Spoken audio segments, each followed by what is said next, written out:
क्या हुआ? अकेले बैठते ही मन बेचैन हो जाता है।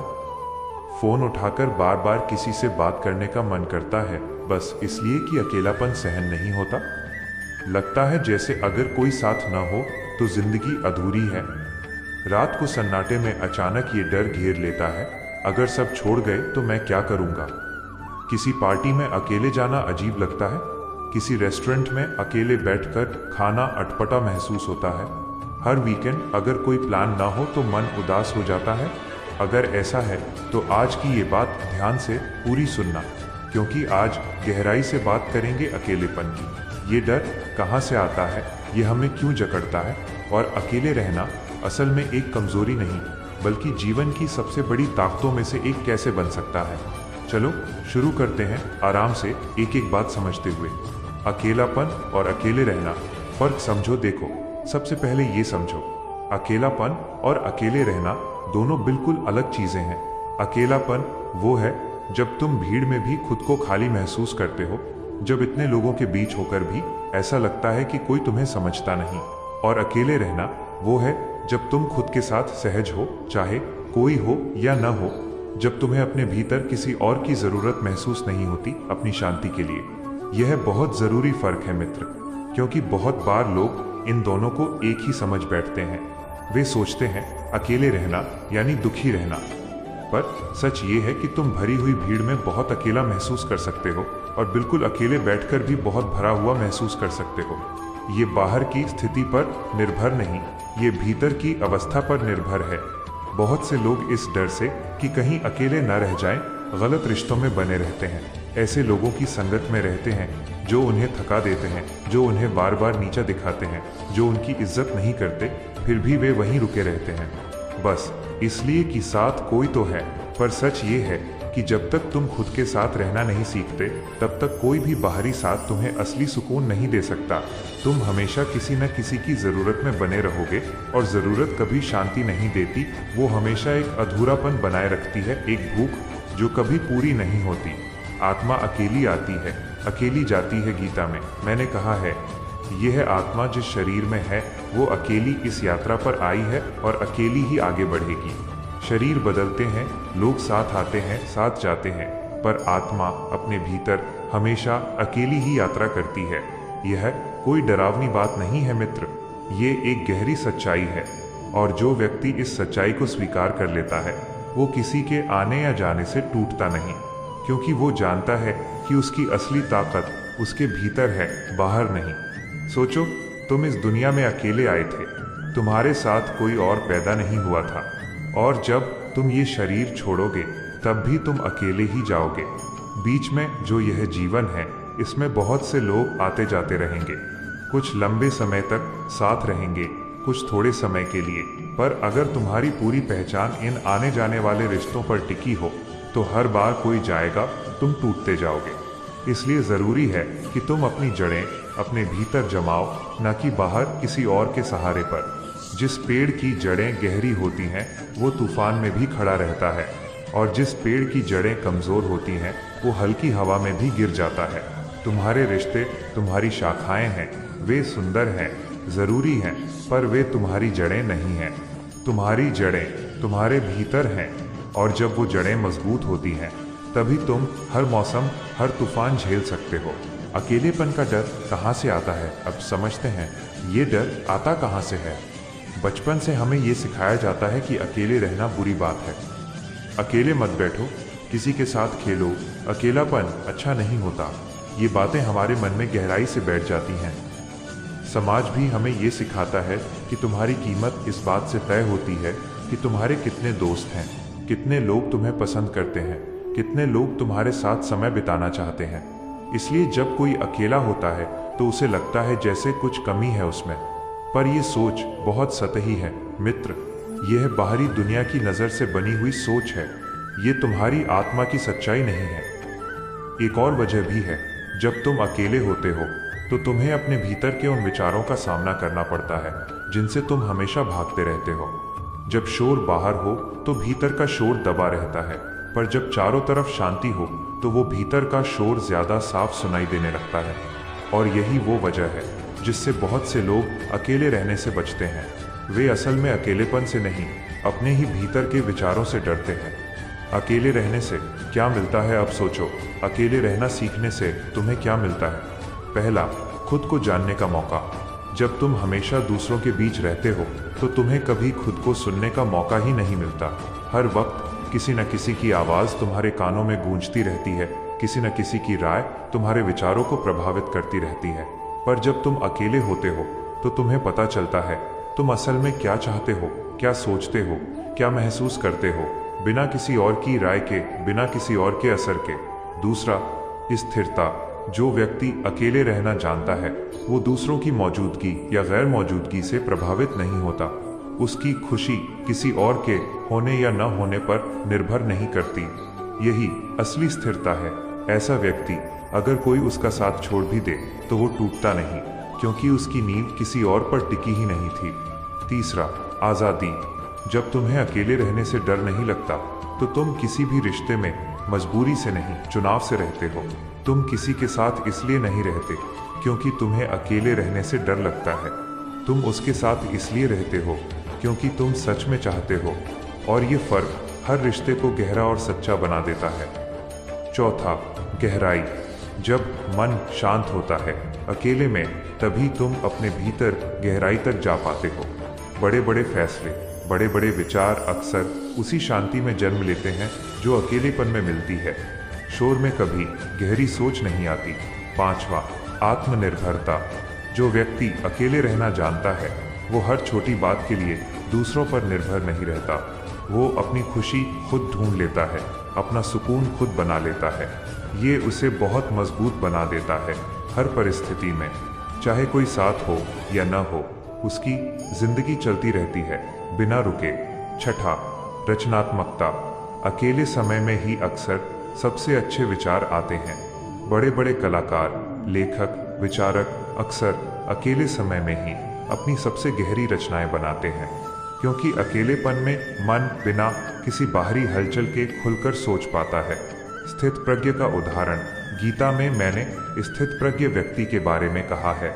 जो व्यक्ति दुख में विचलित नहीं होता, सुख में अत्यधिक आसक्त नहीं होता, जो राग, भय और क्रोध से मुक्त है, वही स्थिर बुद्धि वाला कहलाता है।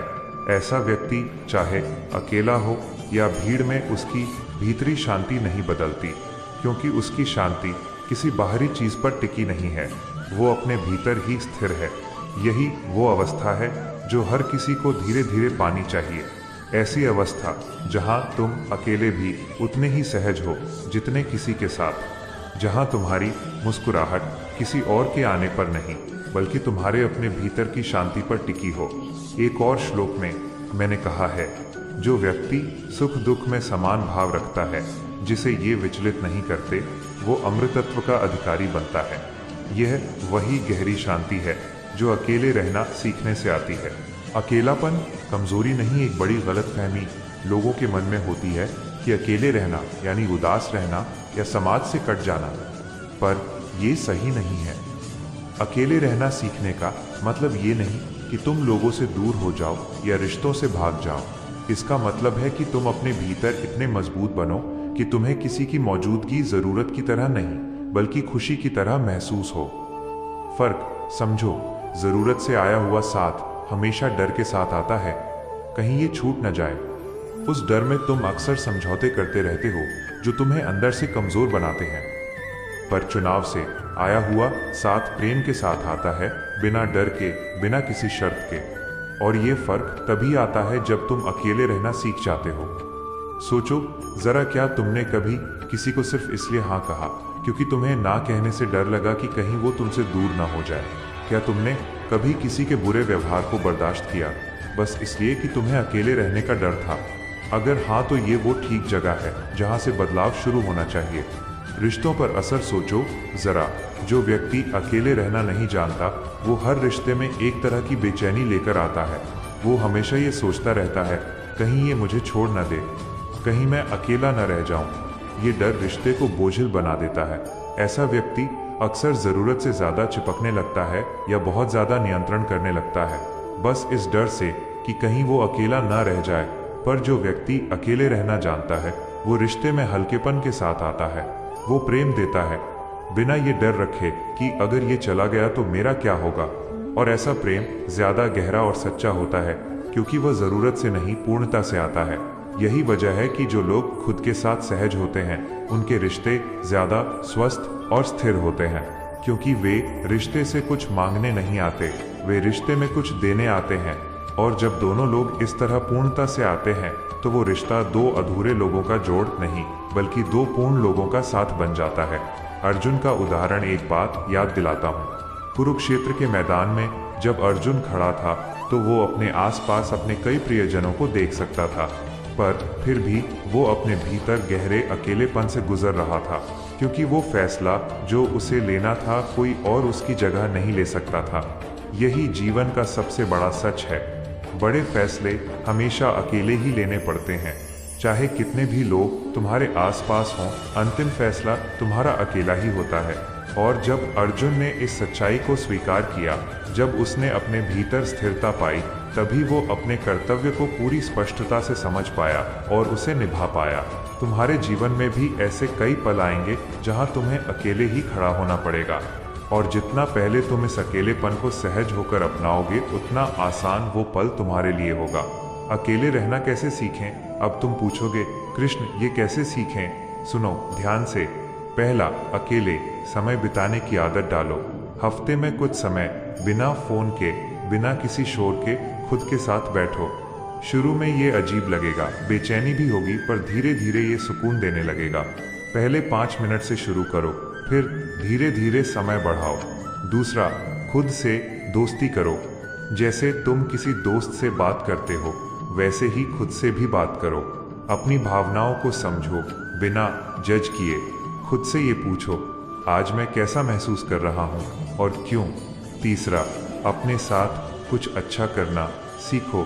कोई किताब पढ़ना, कोई शौक अपनाना, टहलना, लिखना, संगीत सुनना, कुछ भी जो तुम्हें खुद के साथ अच्छा महसूस कराए, बिना किसी और की मौजूदगी की ज़रूरत के।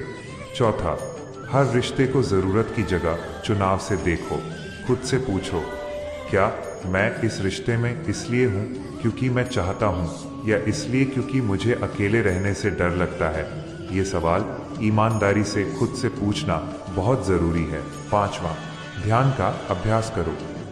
ध्यान वो जगह है जहाँ तुम पूरी तरह अकेले होते हो, फिर भी पूरी तरह जुड़े होते हो अपने भीतर की गहराई से। ये अकेलेपन को सबसे गहरे स्तर पर समझने का तरीका है। छठा, अपनी बेचैनी को तुरंत भागने का बहाना मत बनाओ। जब अकेले में बेचैनी हो तो फोन उठाने की जगह उस बेचैनी को महसूस करो, समझो कि ये कहाँ से आ रही है। यही समझ धीरे धीरे उस बेचैनी को कम करती है। सातवां, प्रकृति के साथ समय बिताओ। पेड़ पौधे, आसमान, नदियाँ, ये सब अकेले होकर भी कभी अकेले नहीं लगते। प्रकृति के साथ बिताया गया अकेला समय बहुत गहरी शांति देता है। आठवां, अकेले कहीं बाहर जाने की हिम्मत करो। किसी कैफे में अकेले बैठकर कुछ खाओ, किसी पार्क में अकेले टहलो। ये छोटे छोटे अनुभव तुम्हारे भीतर धीरे धीरे ये भरोसा पैदा करते हैं कि तुम अकेले भी पूरी तरह ठीक हो। नौवां, अपने विचारों को लिखने की आदत डालो। जब तुम अपने मन की बातें कागज पर उतारते हो तो तुम खुद को ज्यादा गहराई से समझ पाते हो। ये खुद के साथ बातचीत करने का एक बहुत असरदार तरीका है। 10वां, याद रखो, ये कोई एक दिन में सीखने वाली बात नहीं है, यह धीरे धीरे अभ्यास से आती है। खुद पर धैर्य रखो। संतुलन जरूरी है। एक बात यहाँ साफ कर देना जरूरी है मित्र, अकेले रहना सीखने का मतलब ये नहीं कि तुम पूरी तरह लोगों से कट जाओ। इंसान एक सामाजिक प्राणी है और रिश्ते, प्रेम, संगति, ये सब जीवन का एक जरूरी और सुंदर हिस्सा है। बात सिर्फ इतनी है कि यह जरूरत से नहीं, चुनाव से आना चाहिए। तुम लोगों के साथ समय बिताओ क्योंकि तुम उनसे प्रेम करते हो, उनके साथ खुश होते हो, न कि इसलिए कि तुम्हें अकेले रहने से डर लगता है। जब दोनों अकेले रहने की क्षमता और दूसरों के साथ जुड़ने की क्षमता तुम्हारे भीतर संतुलन में होती है, तभी तुम्हारा जीवन सच में पूर्ण होता है। आखिरी बात मित्र, याद रखना, जो व्यक्ति अकेले रहना सीख लेता है वो कभी सच में अकेला नहीं होता, क्योंकि वो हमेशा अपने साथ होता है, अपने भीतर की शांति के साथ। और जो व्यक्ति अकेले रहने से डरता है वो अक्सर भीड़ में भी खाली महसूस करता है, क्योंकि बाहरी साथ कभी भी भीतर की खालीपन को पूरी तरह नहीं भर सकता। तो आज से अकेले समय बिताने से मत डरो, उसे सजा की तरह नहीं, एक तोहफे की तरह देखो, क्योंकि उसी शांति में तुम खुद को सच में जान पाओगे।